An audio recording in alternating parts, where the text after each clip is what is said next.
अस्सलाम वालेकुम नाजरीन, आप देख रहे हैं नागज़ीर डिजिटल टीवी। मैं हूं आपका मेज़बान मुकद्दर बुखारी।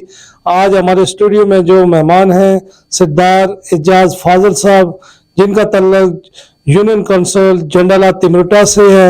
एजाज साहब से आज जो हम सवाल करेंगे, ये 25 जनवरी को जो कॉल दी गई है हड़ताल की अर्जा पुल पे, उसके बारे में अपनी नागज़ीर को क्या बताएंगे।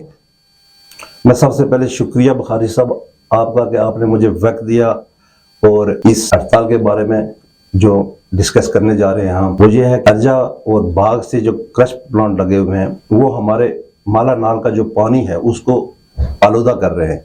और ये अरसा दराज से 2 साल से ये उनका सिलसिला चला आ रहा है, क्योंकि यहाँ पे ये क्रश को धोते हैं और हमारा जो पानी है आलूदा कर दिया इन्होंने, और ना इसको चरिंद परिंद कोई चीज़ को इस्तेमाल नहीं कर सकती। और 7 महीने हो गए वहाँ बारिश नहीं है, लोग 7-7 हज़ार 8-8 हज़ार दे के टैंकर डलवा रहे हैं, लेकिन वहाँ गरीब लोग हैं तो उन लोगों को वो पानी वो इस्तेमाल नहीं कर सकते।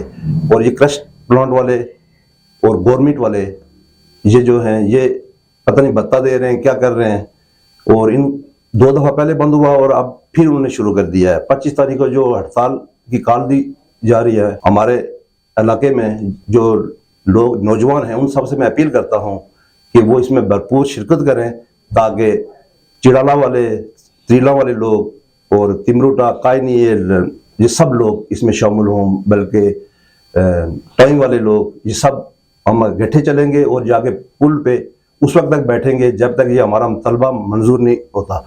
24 तारीख रात 12 बजे तक हम जो है वो वज़ीर मालियात डीसी साहब उनसे ये एग्रीमेंट करेंगे। वो क्रश प्लांट वालों से हमने 2-3 दफा इससे पहले ये बात उनको समझाई थी, उन्होंने हमसे एग्रीमेंट किया था, हमसे प्रॉमिस किया था कि हम ये नहीं गंदा करेंगे पानी, हम कोई खड्डे मार के पानी को स्टोर करेंगे, आपको पानी नहीं गंदा होगा। उसके बावजूद ये लोग ऐसा ही कर रहे हैं, तो हम अभी उनसे कोई बात नहीं करेंगे। हम डीसी साहब से ये अर्ज कर रहे हैं और वहाँ का जो वज़ीर मालियात साहब है उनसे ये गुजारिश कर रहे हैं कि आप इस पे फौरी एक्शन लें। 24 तारीख रात को 12 बजे तक हमारे दरवाजे खुले हैं, आप मुज़ाकरात कर सकते हैं। उसके बाद फिर ये अर्जा पुल हम बंद कर देंगे।